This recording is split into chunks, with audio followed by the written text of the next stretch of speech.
Hello everyone, I'm very glad that you listened to my story. Please give me a follow and like the video if you enjoyed it. Feel free to comment and provide feedback so I can improve the sound quality. Yes, I will now continue the unfinished story. Chapter 25, Abilities, 1. Chapter 25, Abilities, 1. After exiting the dojo, the few seniors came out for food and drinks. As Garen was practically force-fed alcohol and had gotten somewhat tipsy, he was afraid to go back home and be punished for underage drinking. Since his senior siblings bombarded him and requested him to drink, Garen had no choice but to give them the satisfaction and comply. Any one of them there had the ability to disable him with one hand. After finalizing plans for next week's acceptance ceremony, Garen finally managed to get out of the hotel. He wandered down the city roads at night to digest the alcohol. As he walked, his head felt heavy while his feet felt light. After roaming the streets for a long time, he unknowingly returned to Pennington Street. The moonlight was like a white veil that draped down, the entire street appeared milky and misty. Faint lights peeked out of the windows in the two buildings on the side. People's shadows moved from time to time beneath the faint yellow light, and a piano was dimly playing, its beats were crisp and a little choppy. Garen walked along the right sidewalk. Gusts of cold wind blew onto his face, clearing his foggy mind. In front of him, a black double carriage approached. On the carriage, the hanging horse lights shook from side to side, shining bright. Enough to see only the rider's silhouette. The carriage passed by Garen before turning into the corner and disappearing. Then, there were only the occasional echoes of breathing sounds from the horse. Garen buttoned up his collar and quickened his steps. Walking to the end of the road, he stood before Dolphin Antiques. He originally only wanted to clear his mind and walk around this area. However, the light in the antique store was still on. Walking in front of the door, he knocked the door. "Open up, old man." The door creaked. On the metal door, a round hole opened. The old man's smiling face was now visible along with his sparse and messy white hair. "Ah, it's you, bastard," he sniffled and smelled the alcohol. "You dared to drink at your young age." The old man hurriedly opened the door and let Garen come in. "Ugh. Old man, do you have anything that can sober me up?" Garen's head still felt heavier than his feet, like he was walking on a cloud. He tried to walk in a straight line, yet his body kept on falling to one side. "I own an antique store, not a grocery store." The old man sat down. He seemed to be taking pleasure in Garen's pain. Turning his head and glaring at Garen, he said, "You're scared that your family would notice that you've been drinking. That's why you're wandering outside. Trying to sober up, am I right?" "How did you know?" Garen sat on a red-clothed stool, after moving the fake antiques on top of a table nearby, and massaged his temples. "It's very obvious just from looking at you. I was about to go home, but since you're here, I will stay a bit longer. These days, it is not very safe in the city at night. You should be careful and don't stay out too late." I know, don't worry," Garen dry coughed. "Old man, do you have any water here?" "In the room at the back." "You get it yourself, I'm too lazy to take care of you." Old man Gregor was sitting at his desk writing something to help with the criminal case. Garen wobbled his way to the only other room in the shop and poured himself a cup of water. The moment the cold water entered his stomach, he felt better. Returning to the main room, he dragged out a chair and sat down beside the old man at the table. Under the influence of the alcohol, Garen asked the question he had been wanting to ask for a long time. "Old man, where is the book you showed me last time? Can you let me read it some more?" Old man Gregor bit the feather on the end of his pen, pretending not to hear. "Hey old man, did you hear me?" "I heard you. Why are you being so loud?" Old man Gregor waved his hand. Even if I give you that book, it would be useless. Without that ability, no matter how many times you read it, the result will be the same. Says who? That is because I didn't read it carefully last time, Garin nonsensibly said. If you give it to me this time, I will for sure read it. Very carefully. You bastards sure know how to pick items. Do you even know how high the market price is for that book? If you damage it, you couldn't afford it even if you worked through your next life, the old man sneered. It's calling showing appreciation, do you understand?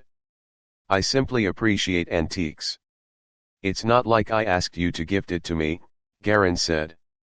Nowadays, he came over to bicker with the old man every day. Even if he didn't want to see that book, he would be requesting some other stuff from the old man. Also, what kind of ability do you need to read a book? No ability means you have no abilities.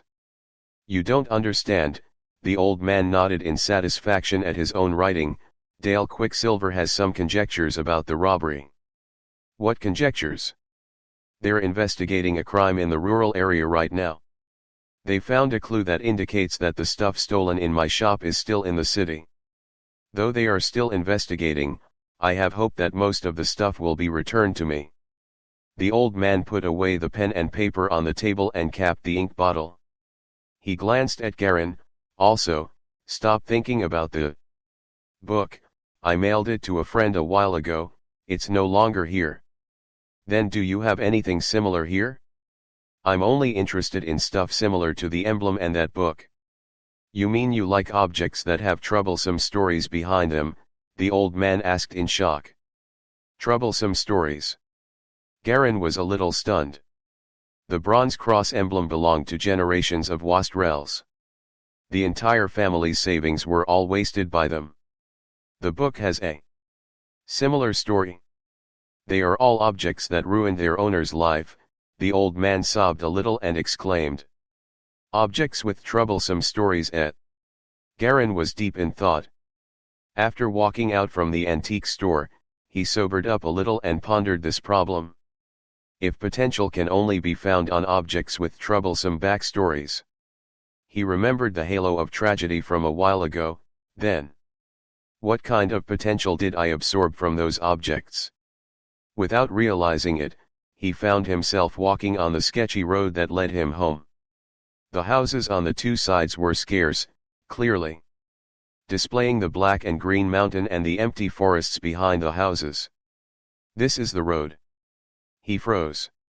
Looking at his surroundings, he suddenly realized that it was the road where he accidentally killed a person for the first time. The white and gray sidewalks were rutted and uneven. The road in front also had a dark red blood stain that was clearly visible, but he wasn't sure if it was from the murder last time. There was not a single person around, only a white car's front lights were flashing from far away.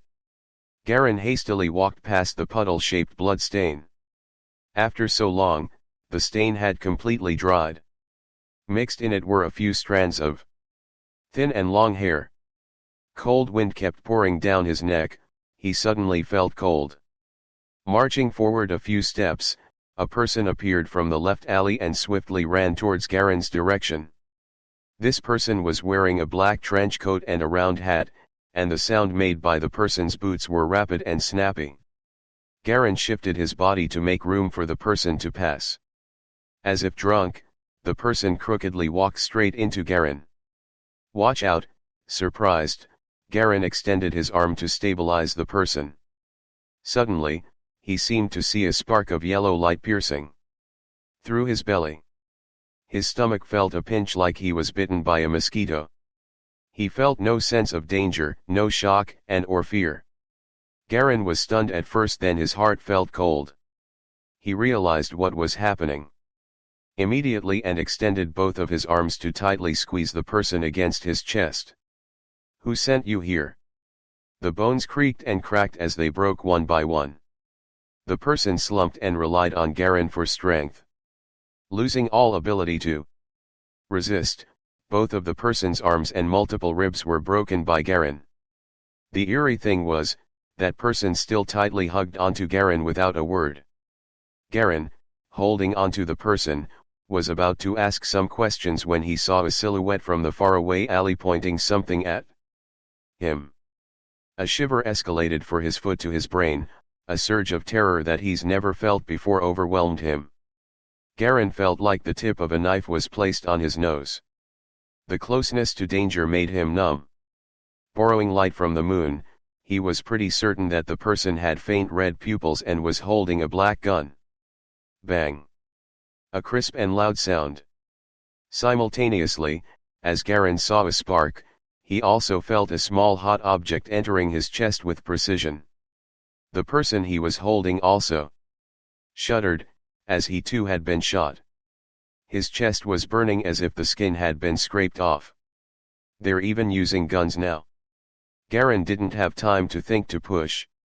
He pushed away from the person on top of him and mimicked what he had seen in movies by making a fancy jump to the left. Bang, bang. He dodged 2 bullets. Using his newly increased agility attribute, his reaction and physical speed were a little faster than his opponent. The bullets almost hit his calf but instead created 2 yellow sparks on the ground. Protecting his face with his arms, Garin was no longer afraid. Rather, he felt a mixture of excitement and astonishment. He knew that the bullet went through a body before landing on him, therefore the damage was minimal and only resulted in dead skin being lodged inside him muscle. From that analysis, he roughly estimated how much damage each bullet could cause him. As long as his vitals weren't hit at a short distance, he would not die at this scene. After dying once, Garin had absolutely no fear of death anymore. He felt his heart beating crazily fast, but heavy and strong. All the strength in his body exploded out of him. After 3 shots, he ran towards that person while protecting his face with his arms. The person hiding in the alley thought the first shot had already killed him. The other 2 shots were only fired to make sure of that. The person thought Garin would have no more strength, let alone having that explosive force. The distance between the 2 wasn't far, only about 10 steps. Dodging 3 shots, Garin aggressively dashed toward the person who panicked and raised his arm to shoot again. Pa. Garin slapped the person's hand, sending the gun flying for 20 meters before finally rolling down to the middle of the road.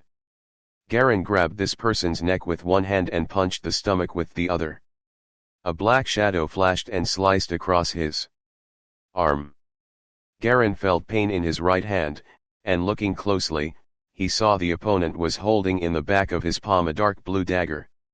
The blueness of the blade eerily shone under the moonlight. Garin looked at his wound. The cut on his right hand was starting to turn blue. Poison. Waves of coldness unexpectedly emerged from his heart. He wasn't sure what weapon the opponent held since it so easily cut through his skin. He also didn't know what poison was applied to the blade, however, the numbness and itch he felt on his wound meant it was not a regular poison. Garin suddenly remembered his sister Ying-Er, who was studying at home. He remembered old man Gregor who fooled around every day in his antique shop. Finally, he remembered the martial arts he had found and planned to master in this lifetime. He didn't want to die. He only traveled to this world a while ago and had just adjusted to the life here. He didn't want to die. Not when he finally had the chance to live again. If you want me to die, I'll drag you down with me. Garin snarled. He charged forward, held onto the person's hand that was holding onto the dagger and slashed in the opposite direction. Whooshing, the person's chest was deeply cut, and a loud scream filled the air. The voice was that of a woman. Chapter 26, Ability, 2. Chapter 26, Ability, 2. The black trench coat was slit right open, exposing the bandage covering the chest area underneath. The dagger had made a terrifying palm-sized wound. If you don't want to die, then give me the remedy. Garen held the woman's neck with one hand and almost lifted her into the air. If you want me to die instead, I'll finish you first. The bloody-eyed woman hung in the middle of the air. Her hand desperately tried to hold onto Garen's arm and break free. Her other hand reached into the inner pocket of the trench coat and found a small yellow package. Garen violently wrestled it out of her hand. I'll use it on you first, of course. If you are the type that is not afraid of death, I can also throw you on the street naked. I am sure those homeless people would not mind some free enjoyment. The poison began to overwhelm Garen as his breath shortened. He broke the package with an open hand and pushed the powder inside against the woman's chest. No. Eat it? The woman barely made out of a few words.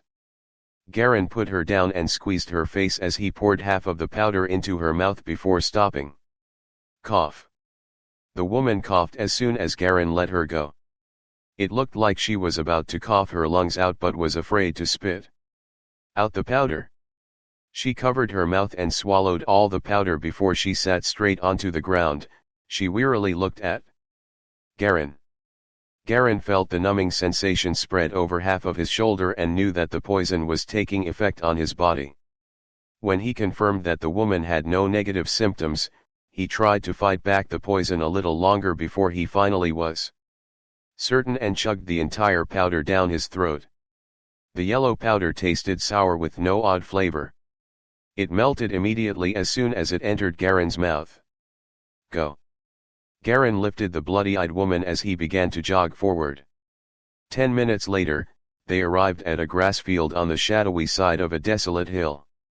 Garen leaned against the tree and left the woman by the side as he sat down to rest. He raised his arm to see that the blue wound was fading. The numbing sensation still remained. Under the shadows of the tree without the cast of moonlight, Garen finally had the time to carefully examine the hostage. Her silver-white hair scattered across her shoulder. The delicacy and beauty on her face cast a slight hint of nobility vibe on her. Her figure was graceful with her slim waist to what appeared to be a perfect figure. Be honest, who are you? Why did you attack me? Garen asked emotionlessly as he sat on the side. Without the help of a gun and given her poor combat ability, he was not afraid that she would be able to escape. You killed our man last time, of course we would have to find you. The girl regained her breath and answered. There's nothing you can do even if you catch me. I will not reveal any secrets. Why would I want your secrets? Garen felt the last numbing sensation disappear from his wound and felt relieved. If I told you that the last time I killed your man was only an accident, would you believe it? Do you think that's realistic? The woman said mockingly. She stared coldly at him. Enough is enough. The reason why you caught me is to *ck me, as long as you don't throw me to the homeless it's fine. Garen knew too well that if such a beauty were to be left in the hands of the homeless people, within one night the news next morning would report a naked body found beside the garbage dump. You woman. Garen approached her as he began to touch the woman's body. She leaned against the tree slanted. She didn't resist his hand movement as she chose to close her eyes. But what surprised her was that Garen only searched all of her pockets and grabbed a few items before retrieving his hand. I would assume that your position within the organization is quite high. It would not be worth it for me to kill you right now. Garen pondered with a black gold coin in his hand. Tell me, where did you put the stolen artifact? You are also looking for that. The woman shockingly glanced at him. We searched the item, but it's not within the city. Just tell me where it is. You can find it if you go alone, she sneered. I thought you belonged to the other side, but it looks like it's only you alone. Through a few sentences, she was able to accurately guess Garen's background. To be honest, the person you killed was not important at all. Since you can't find the item either, why don't we cooperate? Garen raised his eyebrows. Do you think I'd believe you? If only Jia had been by my side, and if I hadn't believed that I would have been safe with a gun, do you think you could have gotten within 2 steps of me? The woman laughed with an icy tone. Then why did you shoot first? I will always make the first move, she arrogantly said. You only guessed I belonged to the other side. What if I wasn't? Garen's voice turned cold. I'll just tie you to a rock and throw you in the river after I killed you. No one would ever find you again. She didn't directly respond, but her answer was clear. She would not let any victim escape even if they were innocent.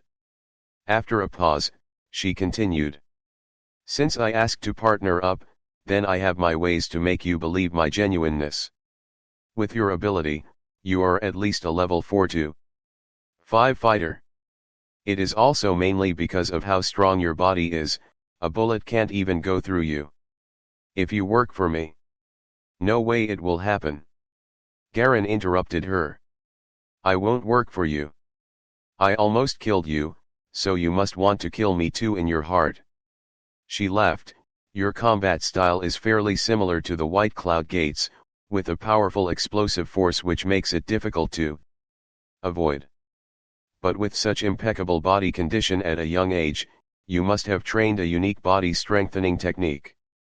You can let the other side know to contact me and make a promise. The White Cloud Gate is not a small force within the city. The White Cloud Gate is also a part of this. It's known within your circle. Garen was slightly surprised. Renowned is an understatement, she sneered again. In Huaishan, Dojo Master Fei's words are the Governor General's words. Especially in the shadows, he is similar to the underground emperor. Anyone who dares to challenge his supremacy is dead. Let's go to the dojo then. Without hesitation, Garen grabbed her and dashed toward the White Cloud Gate. 20 minutes later. Fei Baiyun sat at the practicing hall on the 2nd floor. He took a sip out of the coffee. He peacefully looked at the 2 people in front of him. This is not a big deal at all. It was just an accident that you killed one of their men. His vision settled on the silver-white woman with a ponytail. Grace, how's your mother, Madame Yelan, doing? The last time we met was years ago. Thank you for asking, Dojo Master. My mother has been doing fine, she answered, terror-stricken. She kept her head down, afraid to look at Fei Baiyun. She had thought that Garen was only an ordinary trainee within the White Cloud Gate. Maybe he would be an actual disciple, but even then it wouldn't have mattered. But as soon as she arrived, she realized that Garen was the dojo master's formal disciple. Cold sweat began to drip as soon as she understood the situation.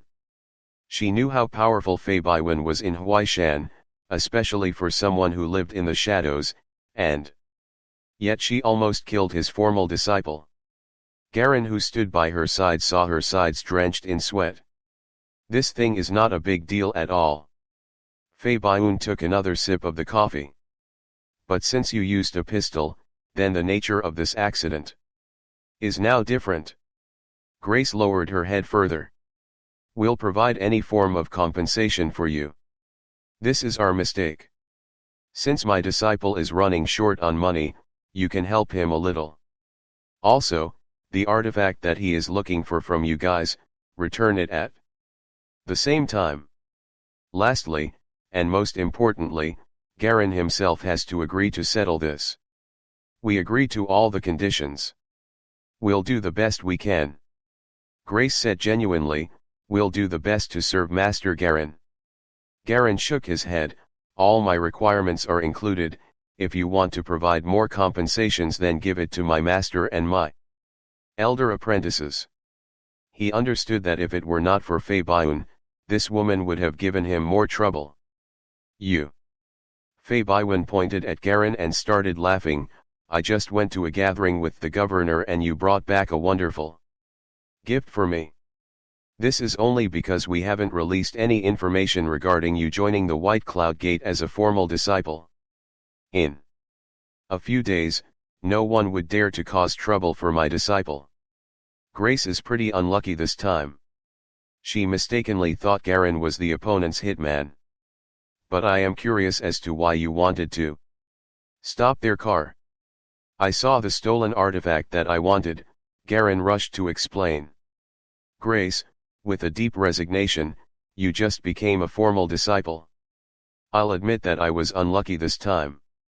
If it had been a bit later, I would not have ordered to kill immediately if I had seen the face. That's enough, Grace. You have to repay for the mistake you made. Once Garen is satisfied, you'll be free. Faye Bywin stated with a soothing smile on his face. But if I hear you that you are not genuine enough. The words sent a shiver down Grace's spine as she immediately answered. Faye Bywin's appearance may have suggested that he looked calm and relaxed, but if he was angry, it would be normal for him to murder entire families and even go after the relatives in their hometown. The underground emperor always believed in leaving no risk behind. Once he identified his enemy, from the children to the grandparents, would have no way to escape under his dark reign. Okay, you can go now, Faye Bywin waved his hand as he dismissed Grace. With respect, Grace immediately dashed to the stairs. Garen sat straight with his head lowered. Master, I have caused you trouble with this incident. There is no trouble. I want you to know that your senior sister and brother all have their enterprises, or better described as forces, and are tightly knit with the dojo. Together we are a strong force not to be undermined. Faye Bywin stood up as he said peacefully. I planned to tell you about these things later, but I didn't expect that you were already involved with this. Today when you faced the pistol and escaped, you must have had a lot of thoughts. Yes. Garen nodded his head deep in thought. We practice martial arts not only because it strengthens our body. You'll encounter similar incidents in the future. You'll have to learn how to handle these incidents. There is also another thing I didn't tell you. Faye Bywin paused. I originally had 7 formal disciples. Garen was shocked, but then he quickly realized as he felt his heart drenched in ice. He understood his master's words. Only 3 were left out of the original 7 formal disciples. The other 4 were either dead or had other accidents. Grace will be your practice dummy for the critical fist technique as part of her punishment. It will take her years to recover after. That's all for this incident. Keep in touch with her after this. It would be up to you to see if you can convince her to join your force. Chapter 27, Speechless, 1. Chapter 27, Speechless, 1. Go to the treatment room to treat your chest wound. Faye Bywin left a few words before he casually strolled downstairs. Garen stood in place as his expression changed. He didn't make a sound. He watched his master went downstairs as his figure disappeared around the corner. He waited for his footsteps to fade away before he gently stretched the cloth around his chest. A copper bullet was embedded in the left side of his chest near his heart, penetrating his pale skin about 1 centimeter deep. He dug the bullet out with his hand as the wound on his chest immediately contracted. The edge of the wound was a little burnt with only a sliver of blood flowing. So this is a bullet. He gazed at the bullet in deep thought. He went downstairs and asked the doctor at the White Cloud Gate to treat his wounds before he slowly walked out of the dojo's main gate. On the empty streets, a few patrol police dressed in full black strolled in front of the dojo. They were talking and laughing as they held a dim oil lamp. A group of men in gloomy factory uniforms sat on a set of stairs across the street. Drunk from alcohol, they kept their hands in their pockets. Garen didn't know what they were talking about. There's a clothing factory near here that manufactures jackets and cotton clothes, a male trainer said casually as he passed by Garen. He glanced at the clothes Garen wore. Hey man, you're training pretty late. Where are you going? Do you need a ride? That's fine, I'm waiting for someone. Garen smiled as he pointed at the black car in the front. The car window rolled down as Grace's delicate face appeared. Not bad. The male trainer laughed a bit and patted Garen's shoulder without saying anything else. He then approached the other parked car. Grace stepped out of the car and walked in front of Garen. Garen. She momentarily didn't know what to call him as she hesitated. Just call me by my name. Garen shrugged. Let's leave and head to my home. I'll listen to your situation on the car. As long as you are pleased, we'll provide any compensations. Grace adopted a pleading look. I didn't dare to explain in front of the dojo master, but the actual situation is that we are not the only ones who stole the artifacts. In Huaishan City there's another company competing with us in this area. No rush, explain to me in detail. Grace looked at Garen's expression and slightly relaxed since as he didn't seem to be irate. Once the two got in the car and closed the doors, Grace slowly started the car as the antique vehicle began to lurch forward. Amid the rumble of the engine, Garen sat silently in the passenger seat as he stared at the retreating scene of the night. The light fragrance of Grace's perfume whiffed into his nose. The street lights cast shadows across his face one by one. His previous excitement finally calmed. I am part of the Manuelton Corporation, one of the three biggest gang-related companies in Huaishan. One of the other two companies has no common business areas with us, but the Black Plume Corporation also accepts hiring missions and the selling of restricted items. Like us. They are the ones that escalated the tension between us, Grace explained as she drove. Restricted items and hiring missions. What are these? Garen lowered his voice. Restricted items include firearms, artifacts, and drugs like rainbow candy. Hiring missions include robbery, or even murder. This is nothing surprising, and a lot of gang-related companies are similar.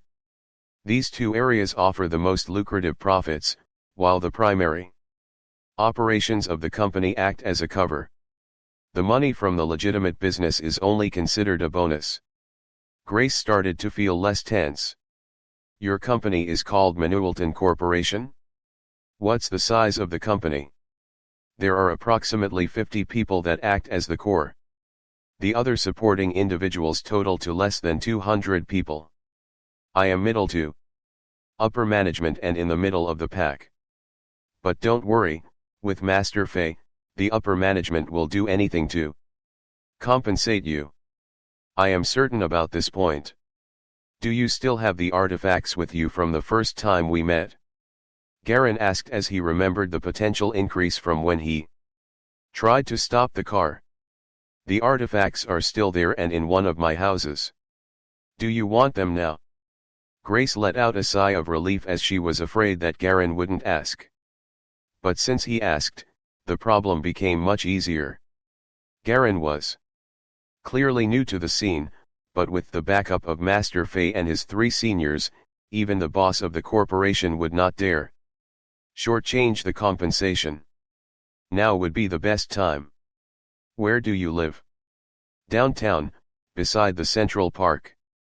Not too far, let's go grab the artifacts and then I'll go home. This is part of the compensation.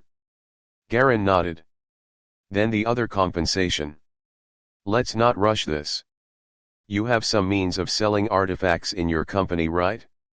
Maybe I'll have to ask you for help in the future. Garen said without any fluctuation in his voice. No problem, I'm at your disposal. Grace immediately nodded. After a short while, the car slowly stopped in a downtown area with a circular park. Grace got out of the car and entered a white building. On the left side. She ran out after a few minutes. Once she got in the car, she placed a black bag in front of Garen. These are the artifacts we found in the city. There are a total of 3 items. Are these what you're looking for? As soon as Garen touched the bag, streams of coldness flowed from the bag into his body. Joy emerged in his heart as he opened the bag without much of an outward reaction. Inside was a white rectangular wooden box with a Shade of yellow. The lock was open. As he lifted the cover, there were 3 cross emblems sitting inside on the black velvet cover.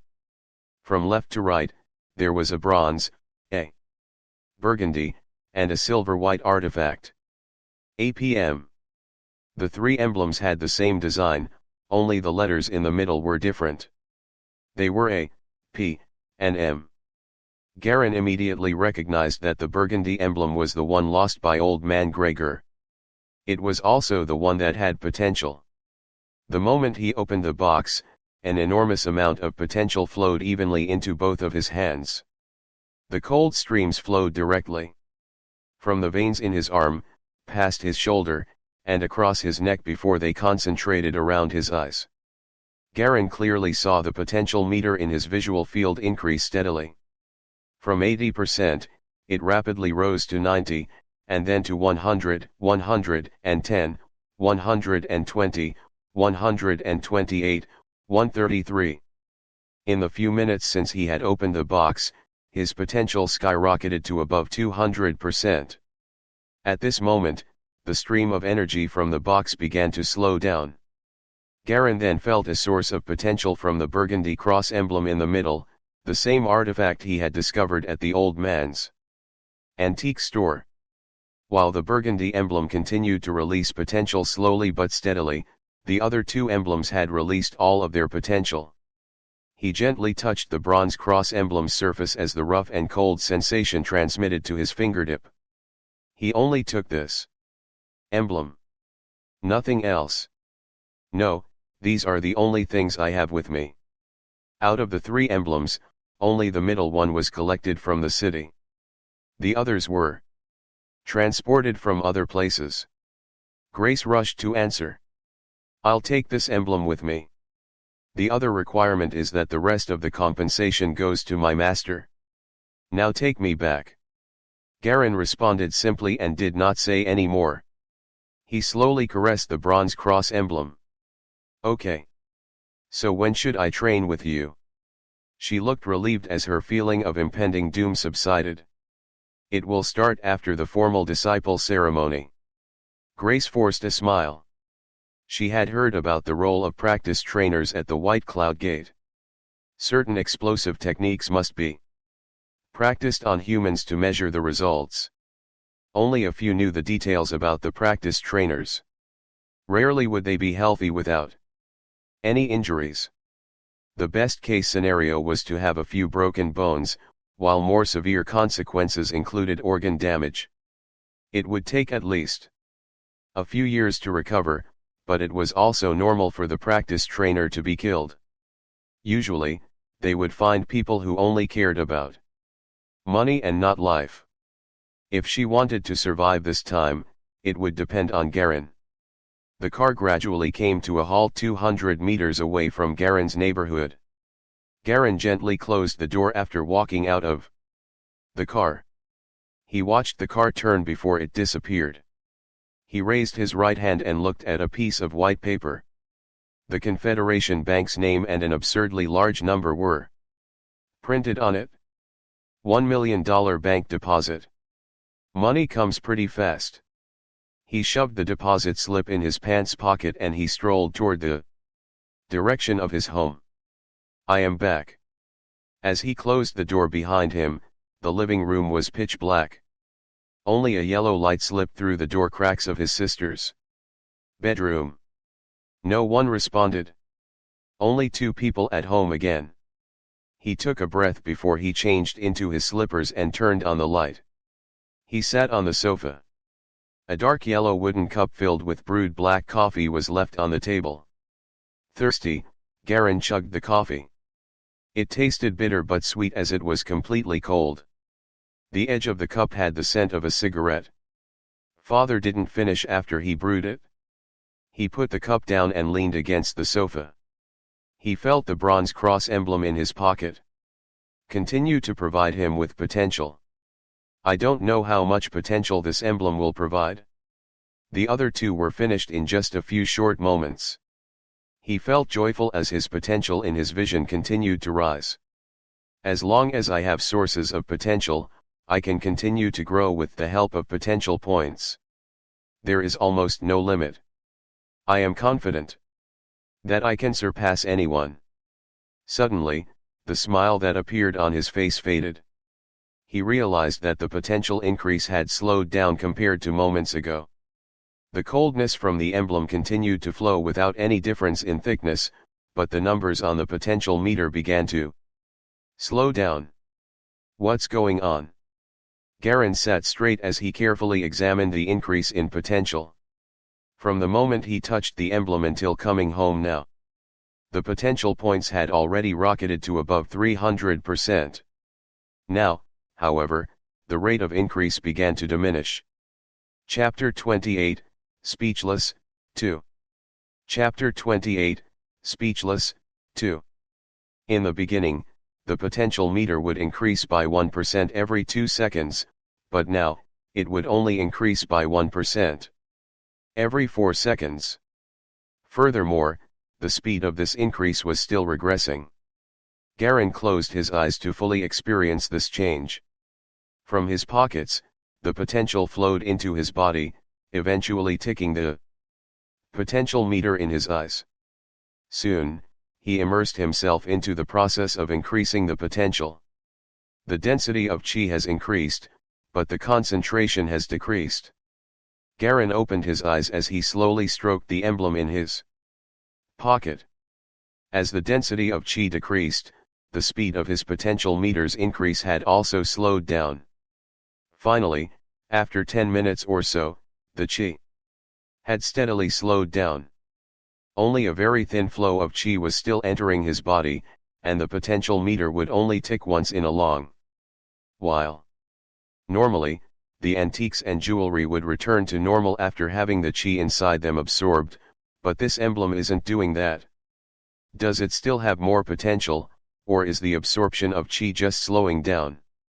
Could it be possible that the potential has already been used up, and the emblem is producing more? Creak. The door opened. Garen stopped his thought as he saw Yang in her white pajamas, walk in while yawning. Why'd you come back so late? After the accident from last time, she had become more relaxed around him. However, they still had not spoken much out of embarrassment. I had some business to deal with at the dojo, Garen casually answered in a low voice, completely forgetting to imitate the original Garen's usual tone. Something at the dojo. Yang was suddenly interested. What, you finally got expelled? You really want me to get expelled? Garen asked back in disappointment. With your strength? I'm not gonna lie, but I can beat you up with one hand and one leg, Yang replied with despise in her voice. Dealing with business, a kid trying to talk like a grown man.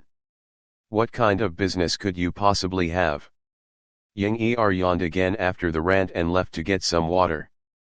She went back to her room and turned off the light. Garen sat in the living room a little longer before going back to his room after brushing and cleaning up. His potential meter was still growing slowly, and this absurd situation was out of his expectation. The absorption of chi had all been a one-time thing, and none had this decreasing speed at the end. Turning on his desk lamp, Garen sat in front of his desk and took out the emblem. He touched the emblem and moved his focus onto the attribute panel. This time, the potential meter increased to 361%, I can use 3 attribute points. Enhancing intelligence would enable me to quickly master some subjects, and my studying ability would probably improve as well. I don't think this is useful right now. The entirety of his last life was spent on studying. He went to college, got a master's degree, and got a good job.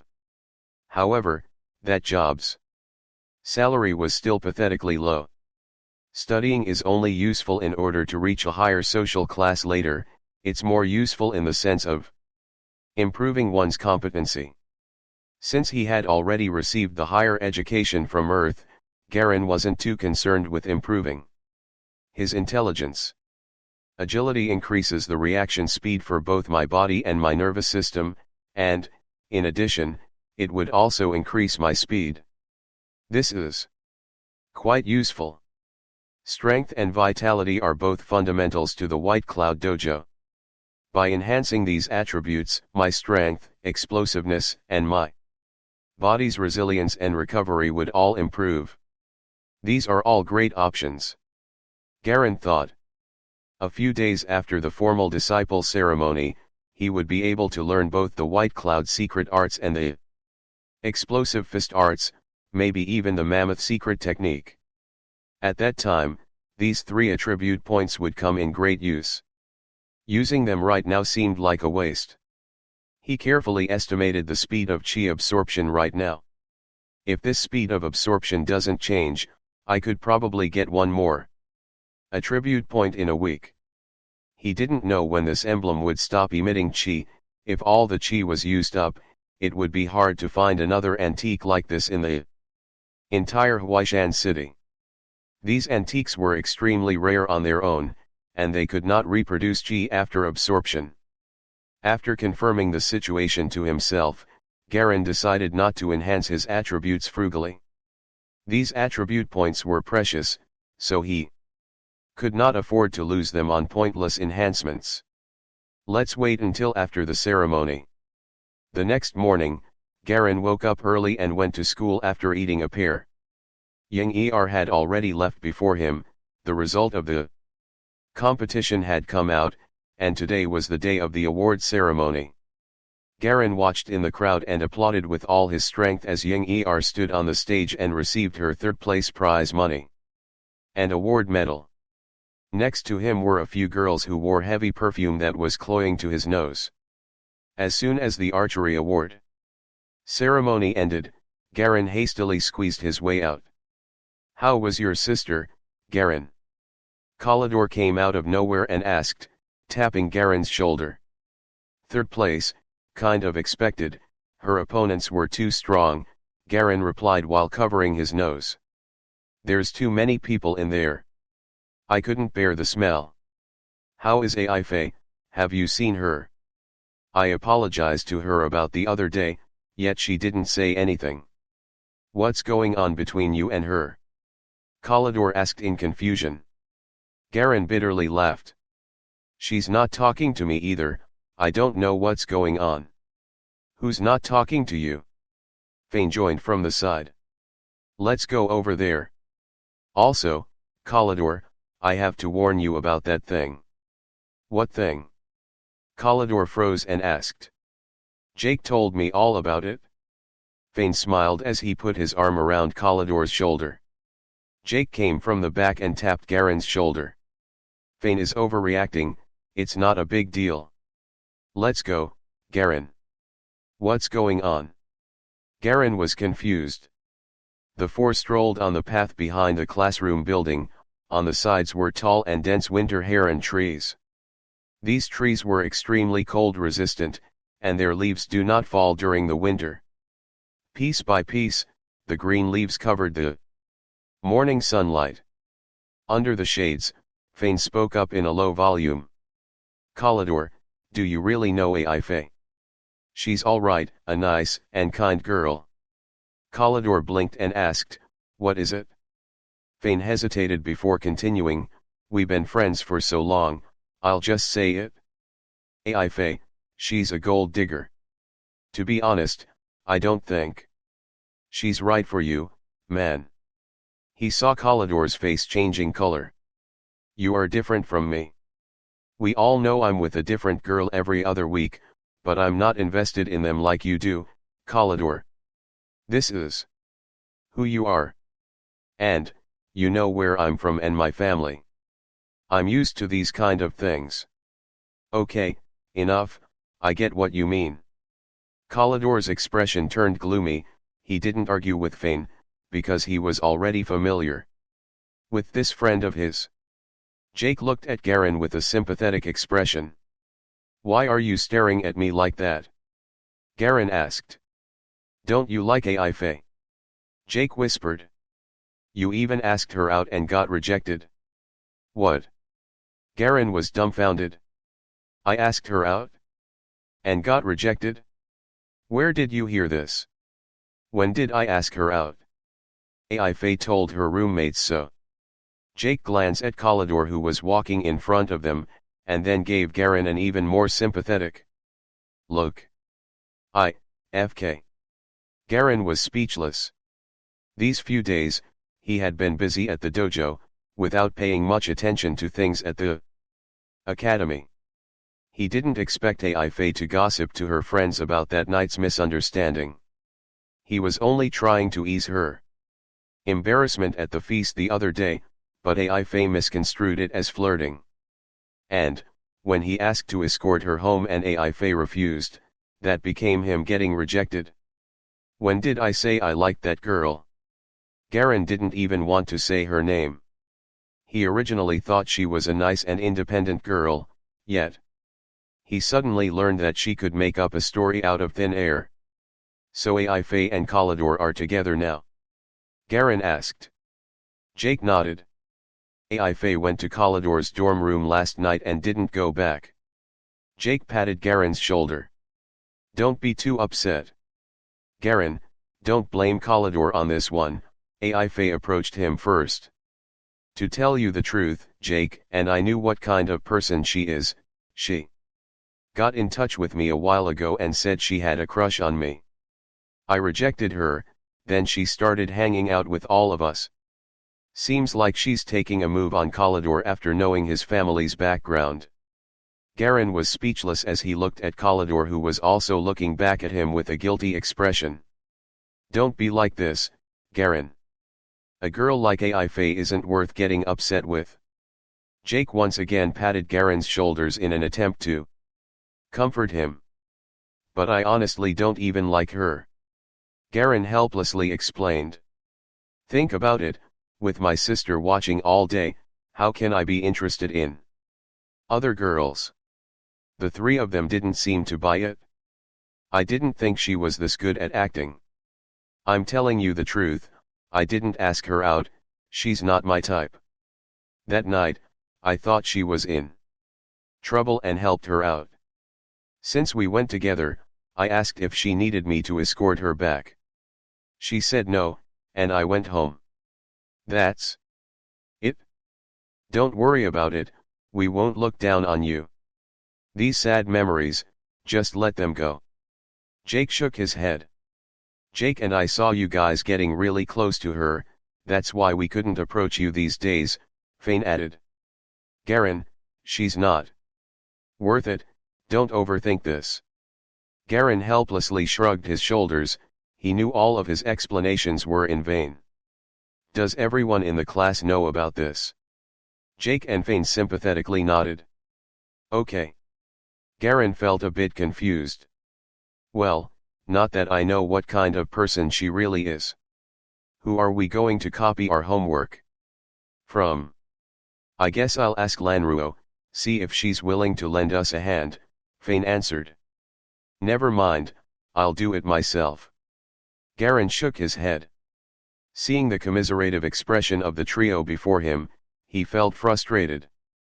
That girl isn't a virgin, Calidor suddenly said. That's for sure. Fane nodded with a smirk.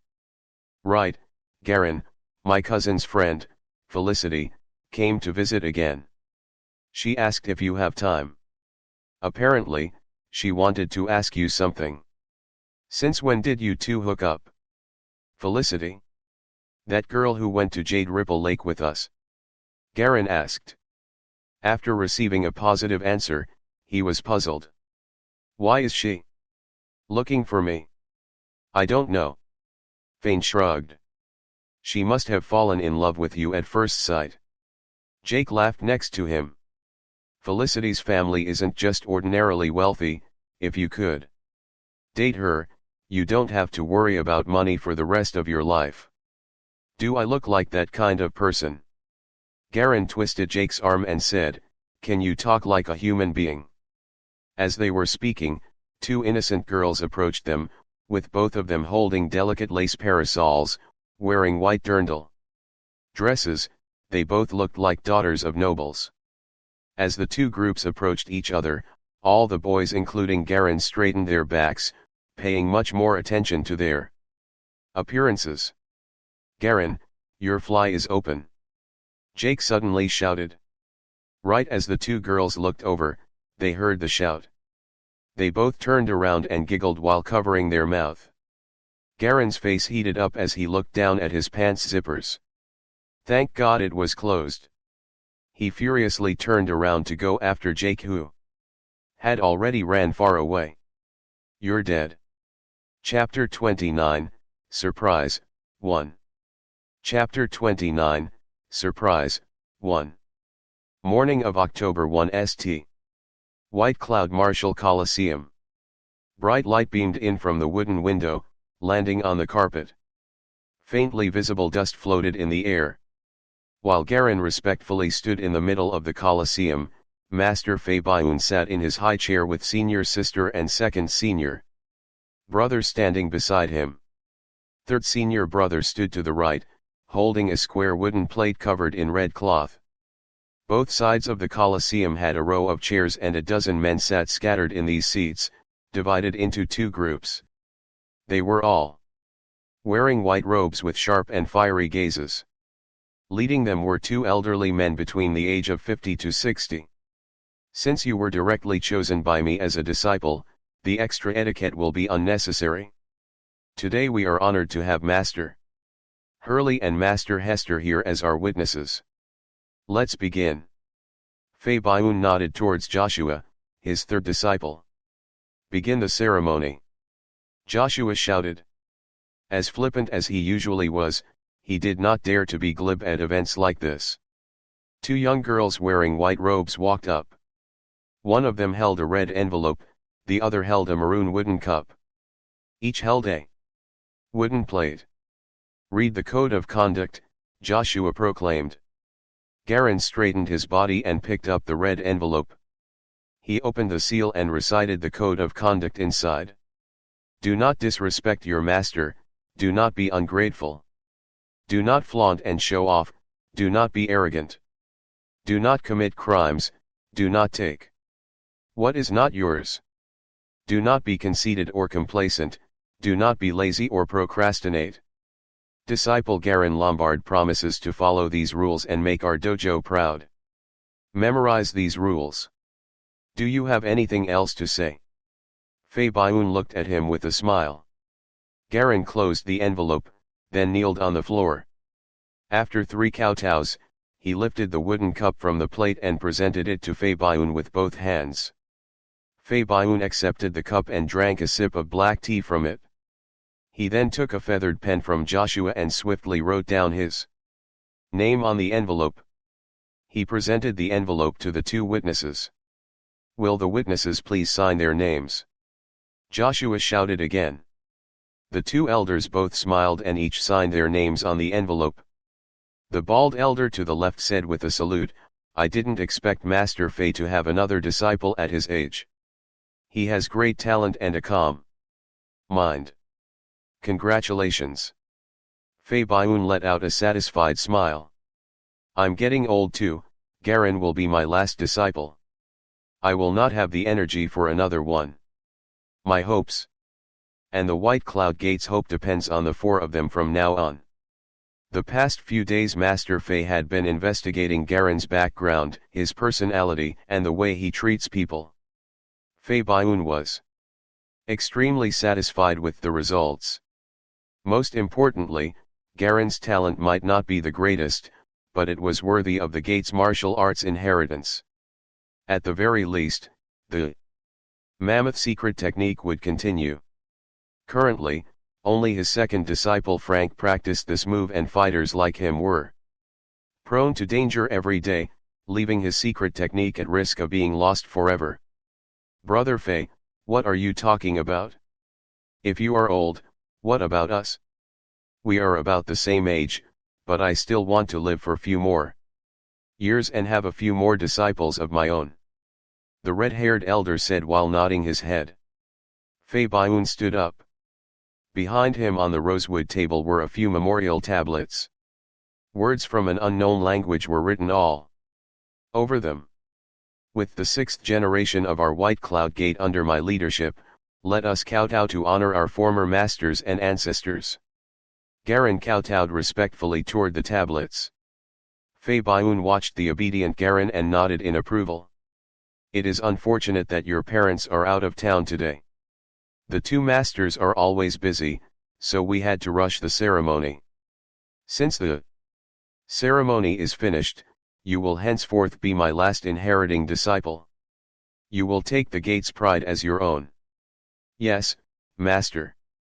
Garin nodded with a solemn and respectful expression. Very well, now you may rise. Garin slowly stood up as the ceremony concluded. The Colosseum was on the second floor of the White Cloud Gate, and a crowd of mostly formal disciples from the dojo had already gathered at the staircase entrance. The dojo had three types of students: regular, formal, and core disciples. Garin had become a core disciple in such a short time, in part due to his talent and young age. Fei Baiyun's White Cloud Gate was different from the other gates with regards to the process of accepting students because of its status in the city. From reading the Code of Conduct earlier, Garin noticed that the White Cloud Gate was a sect of both good and evil, since the Code of Conduct did not mention anything about morality and ethics. Basically, as long as one did not betray the gate and did not do anything that would harm the gate's reputation, one could do whatever he or she pleased. After the ceremony, Fei Baiyun and the other two masters stayed behind to chat, while the other disciples and students left to get ready for lunch. Garin followed his senior sister and senior brother downstairs. Walking behind them, he saw Rosetta's white tiger tattoo on her naked back. The tiger looked ferocious, and the tattoo moved with Rosetta's movements, emitting a blood-scented vigor. The tattoo spanned from her back to her chest and across her shoulder. The back of the tiger had a clearly visible blood-red spine. Upon closer inspection, Garin realized that there was actually a blood-red scar on her shoulder. She had tattooed the tiger on the scar and used it as the tiger's spine. Second disciple Frank was tall and sturdy. He was speaking with Master Huli's disciple enthusiastically. That man was also a bruiser. The two seemed to be just each other's type.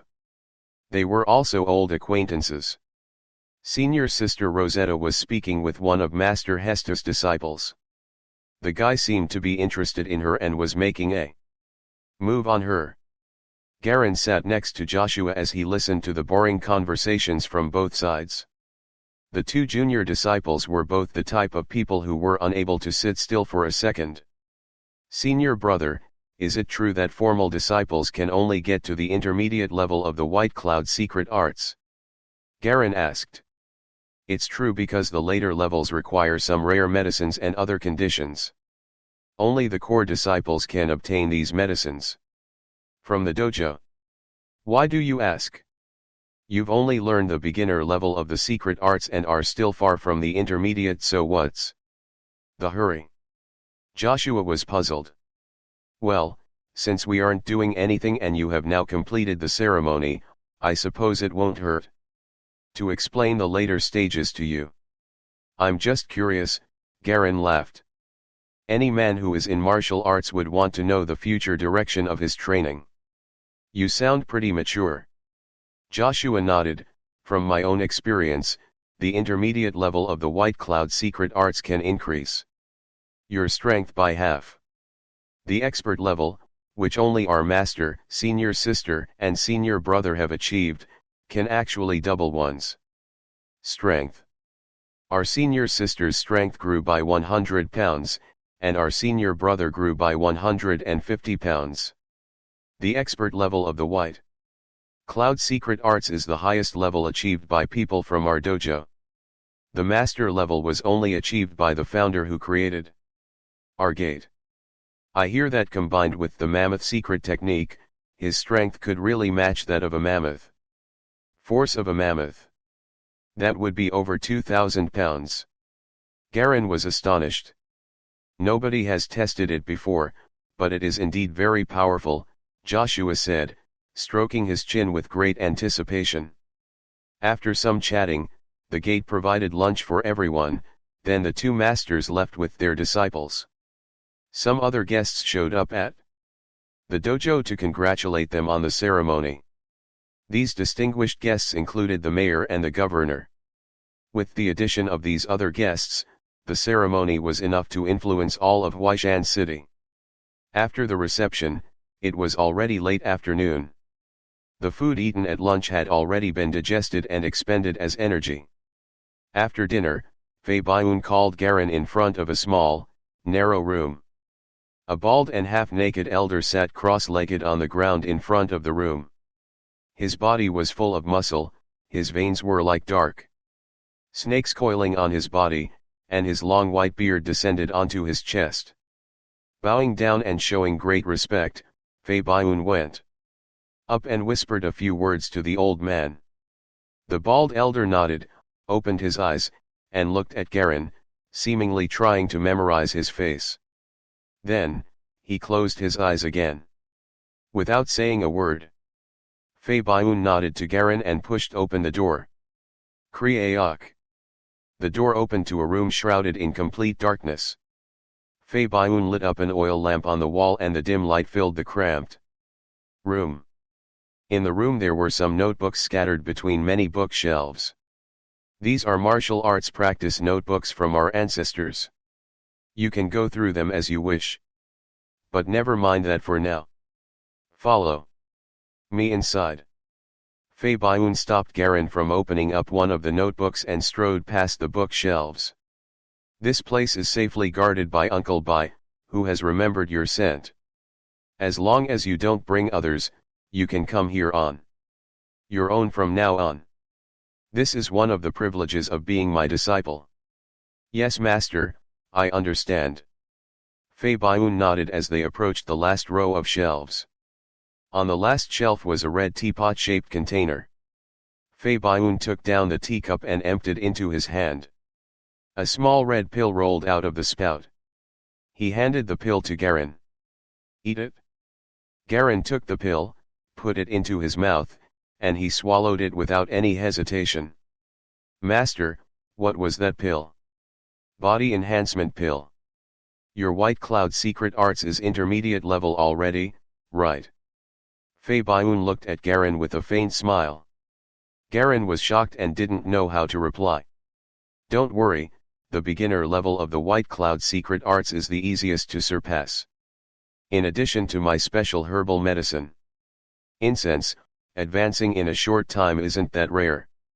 Some of our former masters in the gate reached the second level even faster because they had great talent and potential. However, once you reach this level, you cannot advance to the next without specially made medicine. He put the red teacup back on the shelf. Remember to come here and take a pill once per day and you'll be able to improve your White Cloud secret arts. This technique cannot be mastered with just practice, but practice is also crucial, of course. Yes, master. Garin held his surprise and replied. He felt like Fei Baiyun's eyes were like a pair of searchlights and he couldn't hide anything from them. Don't try to hide your skills. You are only at the elementary level of the explosive fist arts, which is not that big of a deal. I've seen a lot of people like you, and in the real martial arts community this is quite average. Fei Baiyun spit out all of Garin's secrets at once. Watching his new disciple's face of embarrassment, he felt a sense of gleeful satisfaction. If he hadn't found out this disciple's secrets, he would not be in such a rush to take him as a disciple. As for the real martial arts community he mentioned, if there were really that many students easily learning the explosive fist arts, the White Cloud Gate would have taken over the province already.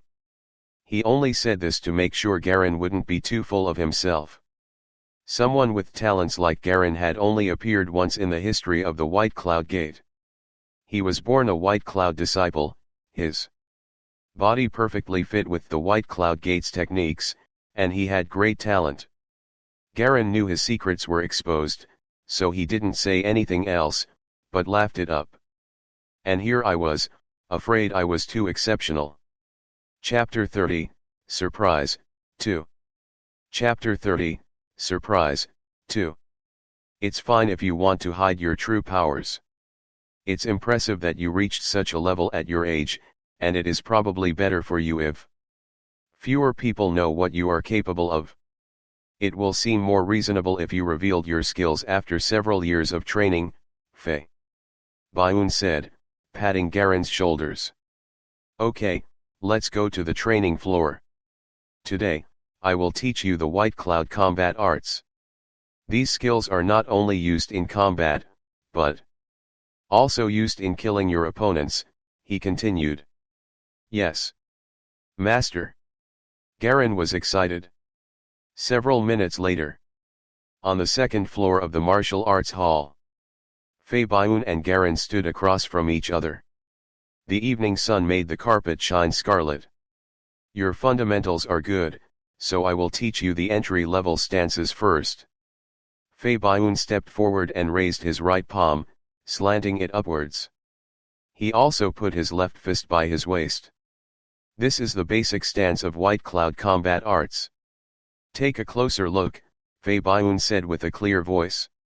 He saw Joshua coming from the first floor and nodded his head. Joshua looked at him and closed off the stairway with a cover. There are 4 basic skills in the White Cloud combat arts: swing, rush, stomp, and strike. These skills will help you in attacking, dodging, defending, and assassinating during fights. You can use them in whatever order you want. I will show you the stomp first, Fei Baiyun continued. After finishing the sentence, Fei Baiyun stomped forward with a single foot. His body leaned forward and it looked like he put all his body weight on that foot. Pong! The floor shook and the noise it made echoed in the hall. And the rear stomp. Fei Baiyun kicked his other foot backward and it sounded like his foot slashed apart the air. Wearing an ordinary pair of flats, his extreme burst of speed and strength made each of his movements look flawless. Garen couldn't even imagine what would happen to someone if they were standing behind Fei Baiyun. There are 2 different types of stomps, one is more about speed, and the other about strength. You need to combine them with the explosive fist art skill and use them on your feet. In order to do it properly, you need to harden your blood vessels and your muscles before applying the force to your feet. When you use the stomp skill, your chi and blood will be drawn to your bottom half. This will not only hurt your enemies, but will also surround yourself with chi. You need to carefully manage your breathing and your heart rate while using it, Fei Baiyun said and demonstrated the stomp several more times.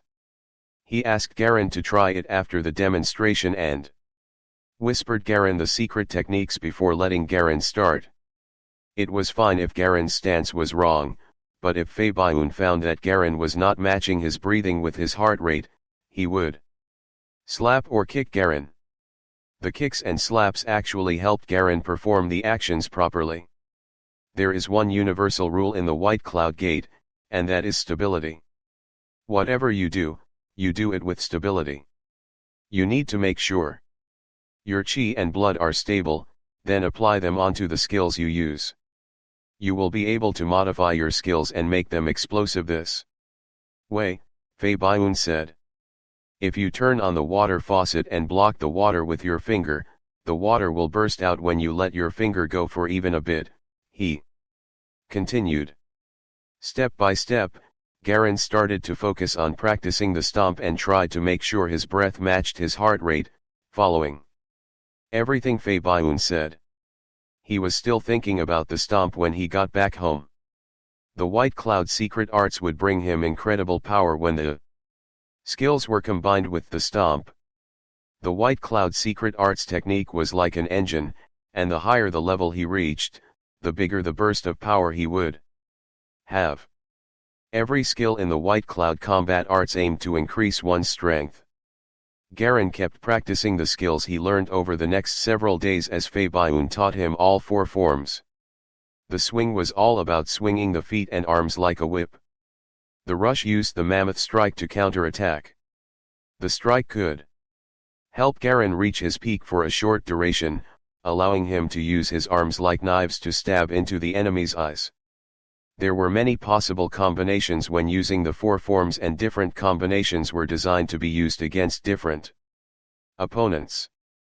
Garen found some useful books in the tiny library room, and there was a lot of information written by previous masters of the White Cloud Gate. Garen found the standard combinations and applications of the four forms, and also created some combinations by himself. Garen learned the four forms in a hurry, and he made sure he could at least reach the standard level. 1 month had passed since the final exams, and he began to think about his attribute points. He finished the exams with no problems, but he was not expecting a high grade.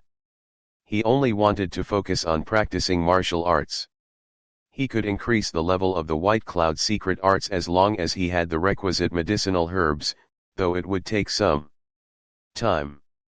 The explosive fist arts, however, required tempering the body by beating it with wooden clubs in addition to some special potions. Advancing to the next level of explosive fist arts was not a simple matter of using attribute points. The noon of November the 2nd. In the White Cloud Dojo. Garen was topless. He had recently started training under the sunlight. There was sweat all over his tanned skin. He stood in the middle of the training room as 2 apprentices hit him in the back, chest, and the arms with 2 arm-sized wooden bars. Garen closed his eyes as he tried to move his chi and blood to the places getting hit in order to recover faster. It's been a month since I started practicing the White Cloud secret arts and the explosive fist arts, but nothing is leveling up. It'd be much easier if I could just apply points to the skills, Garen thought, and shook his head. He could still see his attribute bar and his skill bar after closing his eyes. There were some changes to his attributes, but on the skill bar he could only see that the basic combat techniques was replaced with the White Cloud combat arts. The 2 skill sets were combined and they were set back to the first level. 01. On the attribute bar, Garen could see his strength and stamina had both increased by 0.1. His current attributes were strength, 1.78. Agility, 1.10, stamina, 1.04, intelligence, 1.20, potential, 377%. There's barely any potential left on the bronze cross. 1 month passed, and I only got about 10%. I need to find some new antiques. Garen thought, as he raised his hand to ask the 2 apprentices to stop. The 2 stopped hitting Garen with the bars and were sweating heavily. They put down the bars and sat aside to rest. Garen, you are so strong.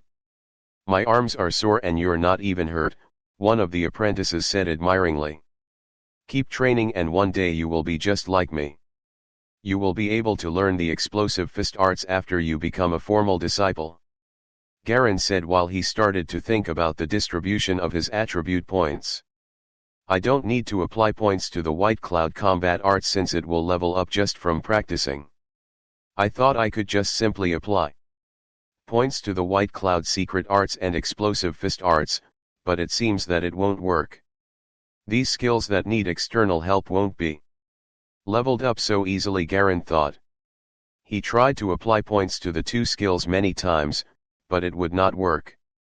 The only thing he could do was apply the points to his attributes. He still remembered the night he met Grace, how he felt helpless against the pistol, and how fast the poison could travel through his body. Garen made up his mind as he stared at the strength and stamina attributes. Stamina increases my resistance, recovery speed, and will also increase my general defense. During the tests, I thought my organs were much stronger than before. The dojo's arts did not make my organs stronger, and I never specifically trained my organs. The effect probably came from the point I applied to the stamina attribute, Garen thought. He sat and took a rest, then finally decided to apply all his points to strength and stamina. He stared at the stamina attribute for 3 seconds as it changed from 1.04 to 1.34. Adding 1 attribute point increased the stamina by 0.3 Garen could feel heat rush through his whole body. This sensation lasted for about 10 seconds. When he opened his eyes again, he felt he could see things clearer and that his hearing was enhanced as well. He looked at his right arm, and his skin looked denser. Garen touched his skin, it felt silky smooth. "You two can leave now, I'll stay here for a while and we'll clean everything up after," Garen told the two apprentices. The two were used to situations like this and they knew Garen would stay late to train more, so they smiled and left. Garen closed his eyes again, and he stared at the strength attribute. He applied 1 point to it and it increased from 1.78 to 2.08. Garen could feel his body getting stronger and the 0.3 increase to strength raised his total force by 60 pounds, which was a third of a normal adult male's peak strength. This meant that 0.1 strength equaled 20 pounds. One more point, Garen thought, as he was about to apply it to stamina. Suddenly, something from the skills bar caught his attention. A word changed as he was preparing to apply the point to stamina. White Cloud Secret Arts, Advanced. What is this? Applying points to my stamina can allow me to increase the level of White Cloud Secret Arts. Garen wondered excitedly. Can I apply points to it now? Garen speculated. He stared at the White Cloud Secret Arts for 3 seconds and the status changed. Again. Advanced was no longer there and he saw completed instead. There should only be 3 levels of the White Cloud Secret Arts and the attribute point made it advance to the last level. Garen was elated with the result, but he suddenly felt pain when he tried to stand up. His skin, muscle, and bones started to ache. He could feel heat cycling around his chest and it slowly spread to his forelimbs. When the heat was almost gone, he started to feel a chill from the center of his chest travel through his body chasing after the vanishing heat. Chapter 31, The Spiral, 1. Chapter 31, The Spiral, 1. Garen sat on the chair without moving as hot and cold chi continuously circulated through his body. It was not because he did not want to move, but actually that he could not move at all. As the hot and cold chi continuously circulated,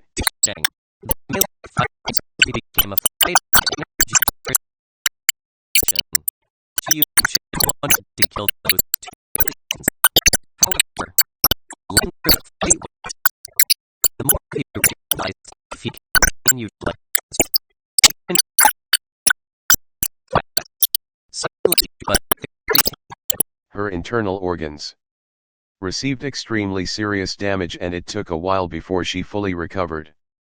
However, her dispute with the White Cloud Dojo was found out by her company.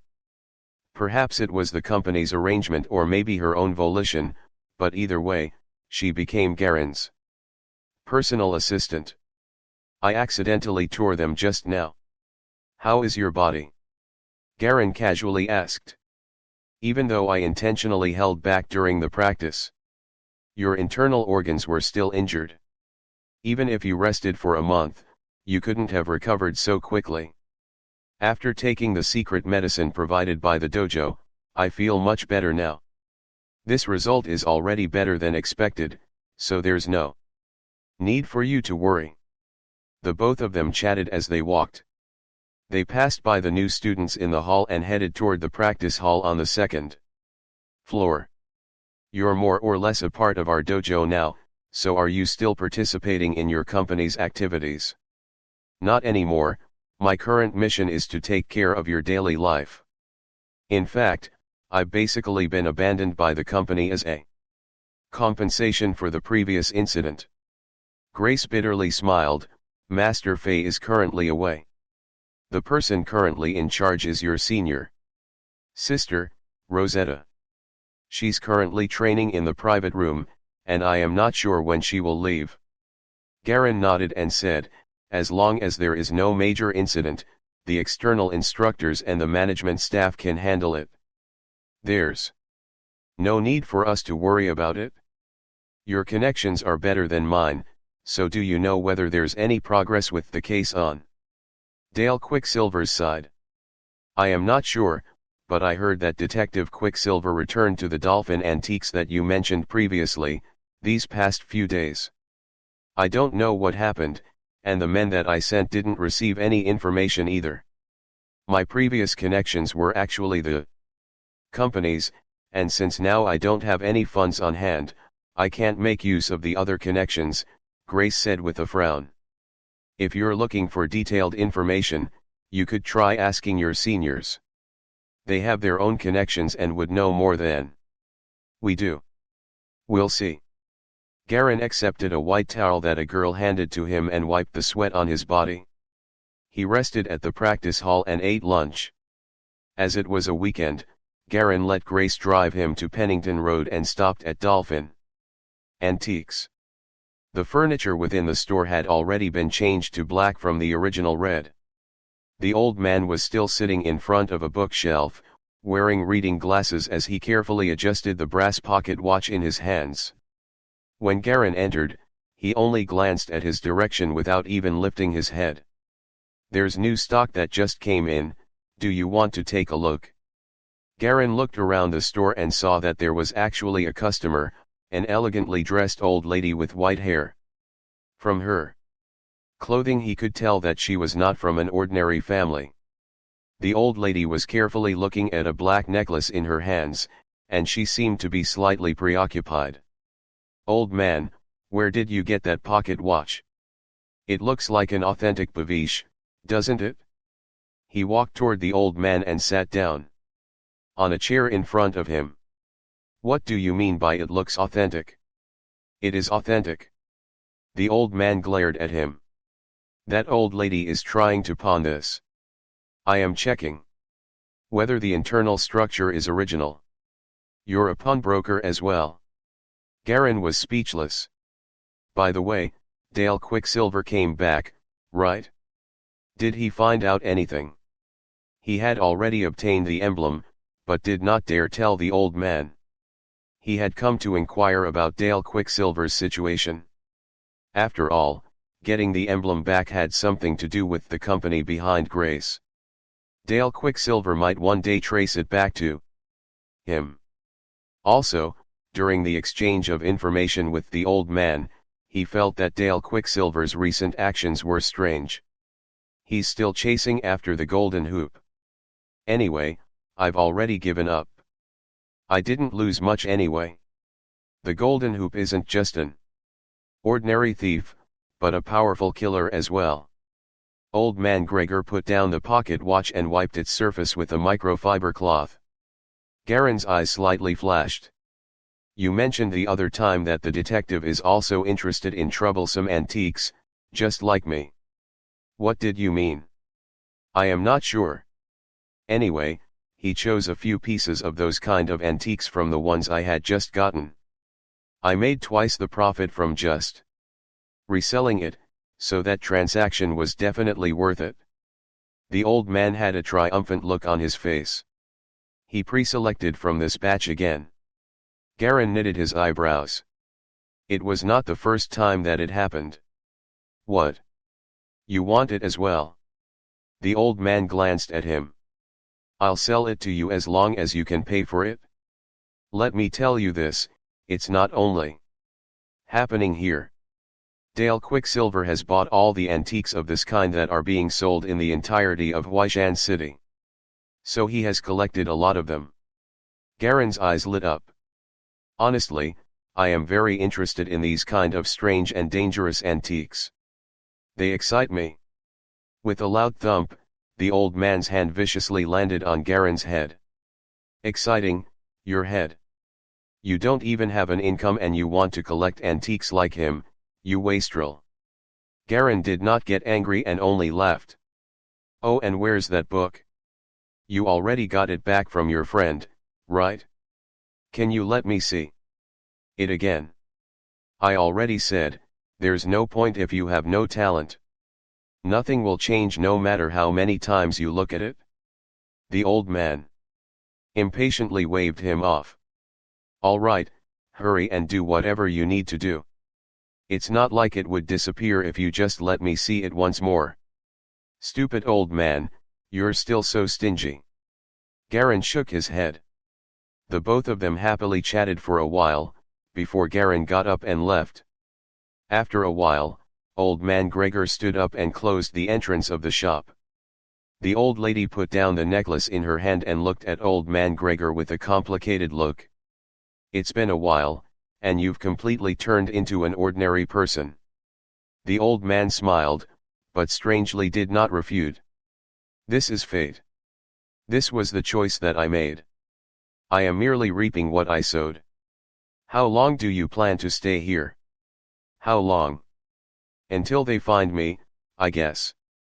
The old man sighed and sullenly replied, I've been avoiding and escaping from them for so many years. Are you really fine with spending your days like this? The old lady calmly said. We've already entered the circle, it's not possible for us to leave anymore. They've already come looking for you. Are you threatening me? The old man's expression darkened. I am only here to give you a reminder. They won't let go of anyone who has come in contact with you, including that boy. He's only an ordinary person, don't get him involved with this. The old man's expression became solemn. There was no longer the usual joviality in his eyes, only a slight gloomy sharpness remained. You're saying that to the wrong person. The old lady walked toward him and sat on the chair that Garin sat on. He saw that book as well, right? There's no need to deny it, I heard your conversation. That boy really resembles you when you were younger. He really does. She silently looked at the old man, eyes glimmering like the sea. Chapter 32, The Spiral 2. Chapter 32, The Spiral 2. Perhaps, but he's still different from me in the end. He can't do anything without talent. The old man said sullenly as he lowered his head. Stop being foolish, Gregor. Give the book to me, only I can keep it safe now. The old lady slowly reached out her hand toward the old man. Old man Gregor held his head down and did not say anything for a while. Influence, wealth, reputation. In the end there's nothing more dependable than your own ability. Gregor, you've fallen.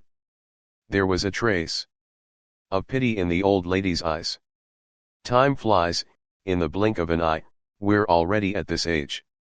And you, who had made the wrong choice, no longer have the right to safeguard it. Garin was ambling down Pennington Street while looking back in the direction of the antique store from time to time when he saw the old man covertly closing the store's entrance. Good Lord! That old woman still hasn't come out, right? He was stunned. They're still so bold at their age? They couldn't even wait until nightfall. As expected of the vulgar old man. Shaking his head, his mind suddenly conjured a juicy story between the old couple, and goosebumps immediately appeared all over his body. They were making eyes at each other back at the store too, but I didn't think that they were so impatient that they would immediately start after I left. It seems that the elderly have such needs as well. He ambled along the street with his hands in his pockets. As he watched the ongoing stream of carriages and automobiles, he continued along a small distance until he reached a black sedan and entered the vehicle. Grace was sitting in the driver's seat with one hand on the steering wheel and the other holding a paper-wrapped sandwich. She was eating voraciously, there was no sign of the cold lady image she should have. While eating, she asked, "Where are we going?" "Home. We need to find a way to earn money as well." "Grace, do you have any connections?" Grace thought for a while and then replied, "I have some, but it would depend on whether you're willing." "Tell me." "I haven't used that check you gave me yet." "I can invest using that." "The money isn't mine, I took it out of the company's accounts." "It's rather appropriate to use as your capital." Grace nodded. "What's your motive? Are you aiming to start a career or just to earn money?" "It's best to just earn money." Of course, the source should be clean. That's simple then. The most suitable method would be tutoring using the dojo's name. Of course, it depends on your master's reputation. You could ask your seniors to introduce tutoring work to you as well. With your identity, you should be able to easily earn a large sum of money, Grace explained. Oh, that might work. However, I haven't even mastered it myself, let alone being able to teach others. Are there any other methods? There's also Miss Felicity, she started her own auction company. Aren't you trying to earn money to collect antiques? You can just cooperate with her. Lastly, you could work with my company. My company can pay you a considerable sum every month. It's just that you might be called up to solve any problem that arises. There's no need to hurry, let me think about it. Garin knitted his eyebrows.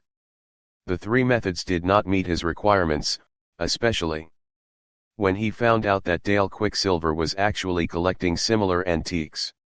He was slightly tempted. It would be great if I could make contact with Dale Quicksilver and look at his collection. The problem is, what kind of excuse could I use to contact him? He looked toward Grace. Do you have a method to contact Dale Quicksilver? I want to take a look at his collection of antiques, but I need a reason to do so. That's simple. If you tell him that you have some antiques and would like to show and exchange some of your collections with him, he probably wouldn't refuse if you use our company's name. Do you need me to make preparations immediately? It's just that you will need to put on makeup first.